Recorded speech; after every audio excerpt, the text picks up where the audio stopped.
महागठबंधन के हमारे तमाम नेतागण, इस गांव के बड़े बुजुर्ग, हमारे अभिभावक, नौजवान साथियों, माताओं और बहनों और बच्चों, और जहां तक हमारी आवाज जा रही है, आप तमाम ग्रामवासियों को मैं महागठबंधन प्रत्याशी संदीप सौरभ आप सबको प्रणाम करता हूं, लाल सलाम पेश करता हूं।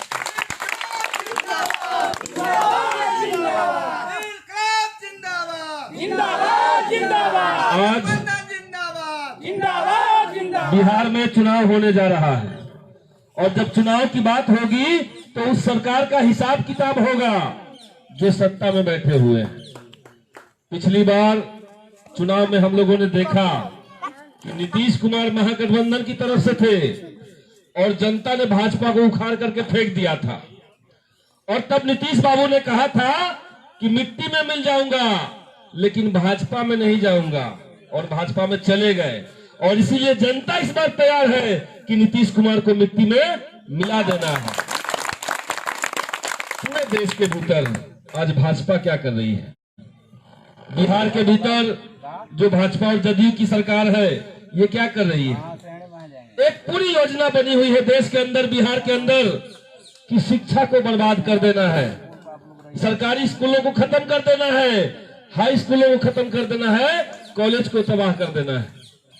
और ये पूरी योजना इसलिए बनी है कि अब तक जो गरीब गुरबे, जो किसान मजदूर के बच्चे पढ़ते नहीं थे, उनके परिवार में, समाज में पढ़ाई को लेकर के उत्सुकता नहीं थी, और आज जब गरीबों के भीतर शिक्षा को लेकर के एक ललक पैदा हुआ है, तब उसी समय जानबूझ करके सरकारी शिक्षण संस्थान जो है, सरकारी स्कूल जो है, उसको कमजोर किया जा रहा है ताकि गरीब पढ़े नहीं।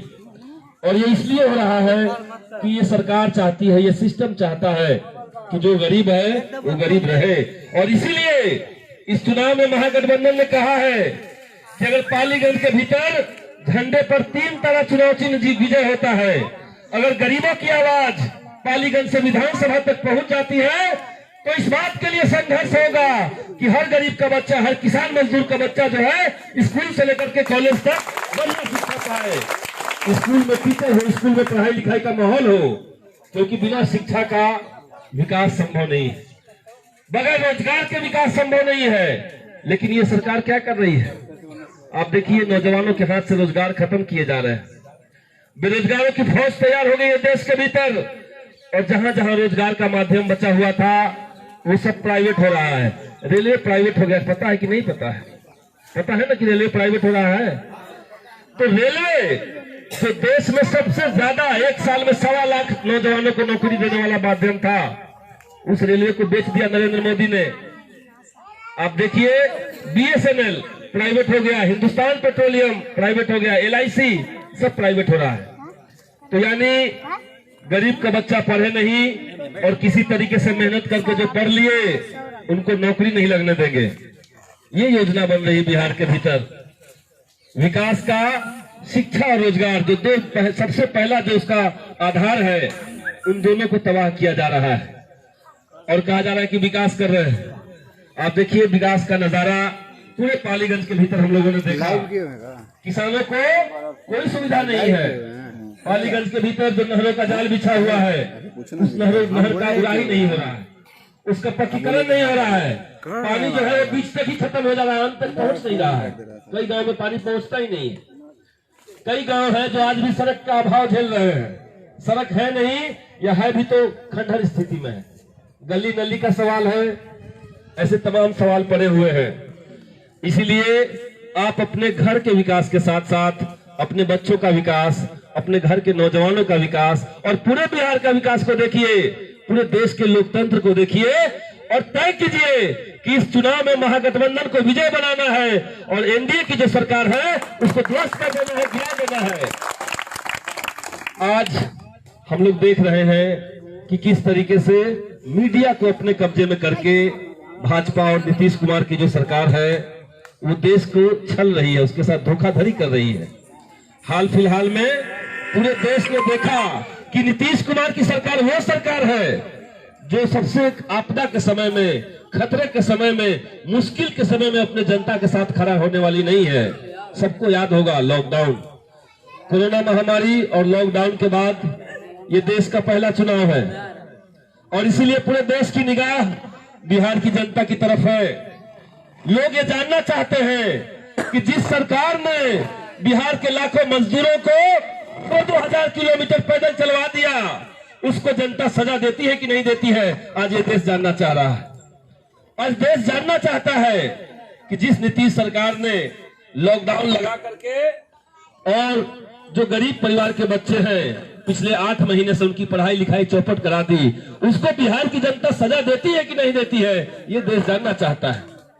और अगर आपको उन मजदूरों के, उनके परिवार वालों के, उनके बच्चों के पैर के वो छाले याद होंगे जो हजारों किलोमीटर सूरत से लेकर के घर तक पहुंचने में उनके पैर पे जो छाले पड़ गए थे, अगर आपको वो छाला याद हो तो आप इस सरकार को उखाड़ करके फेंक दीजिए, हम ये कहेंगे। आपका क्षेत्रीय सवाल, गांव का सवाल, पूरे विधानसभा का सवाल, ये तमाम सवाल है और एक तरफ देश के राष्ट्रीय मुद्दे हैं, बेरोजगारी का सवाल है, निजीकरण का सवाल है और देश के लोकतंत्र पे, देश के संविधान पे हमले का सवाल है। आरक्षण खतरे में है। आप लोगों ने सुना होगा कि कई सारे हाई कोर्ट से निर्णय आ गया है अब कि आरक्षण जो है वो कम कर देना, आरक्षण अब दूसरे जातियों को मिलेगा, ओबीसी और एससी एसटी को कम कर दिया जाएगा। तो विश्वविद्यालयों से जो लोग छात्र पहुंच रहे थे, पिछड़े समुदाय के लोग, दलित समुदाय के लोग, उनकी संख्या कम करनी है। तो आरक्षण पे हमला है, संविधान पे हमला है और तो और देश की नागरिकता पे हमला है। कोरोना महामारी से पहले एनआरसी कानून बना था और एनआरसी कानून क्या कह रहा है? कहा जा रहा है कि देश के अंदर उसी व्यक्ति को, उसी परिवार को हम नागरिक मानेंगे जो 1952 से पहले अपना दस्तावेज, अपना डॉक्यूमेंट सरकार को दिखाएगा और साबित कर देगा कि 1952 से पहले उसके पूर्वज यहाँ पे थे। अब आप बताइए कि जो परिवार का घर टूट गया, जो विस्थापित होकर कहीं और बस गए, जिनका घर बाढ़ में खत्म हो गया, तबाह हो गया, वो लोग कहां से लाएंगे अपना दस्तावेज? किसी के पास 1952 के पहले का डॉक्यूमेंट नहीं होगा। तो आप समझिए ये सरकार आपको शिक्षा से दूर कर रही थी, रोजगार से दूर कर रही थी और आप शिक्षा, रोजगार, राशन और किरासन की मांग न कर सके, इसलिए अब आपकी नागरिकता भी छीनने की तैयारी कर रही है। और इसीलिए इस चुनाव में पूरी एकजुटता के साथ, पूरी शिद्दत के साथ अपने आपसी मतभेद को भुला करके बिहार को बचाने के लिए, इस देश के लोकतंत्र को बचाने के लिए हमें हर हाल में एनडीए को हराना होगा और महागठबंधन को जिताना होगा। इस बार महागठबंधन से भाकपा माले को पालीगंज सीट मिला है और मैं उसका प्रत्याशी हूं। मेरा नाम है संदीप सौरभ और मैं माले का जो छात्र संगठन है I saw, all India students association, उस छात्र संगठन का राष्ट्रीय महासचिव हूं। हम लोग छात्र आंदोलन से निकले हुए लोग हैं। पिछले 15 साल में देश में शिक्षा, रोजगार के साथ साथ किसानों के मुद्दे पे, मजदूरों के न्यूनतम मजदूरी के सवाल पे, सामाजिक न्याय के सवाल पे हम लोगों ने तमाम आंदोलन किए हैं, सरकार की लाठियां खाई हैं और आपसे वादा करते हैं कि इस चुनाव में अगर आप लोगों ने हमें ताकत दी तो इस बात की गारंटी की जाएगी कि जनता के हर सवाल को सड़क से लेकर के सदन तक हम मजबूती से उठाएंगे।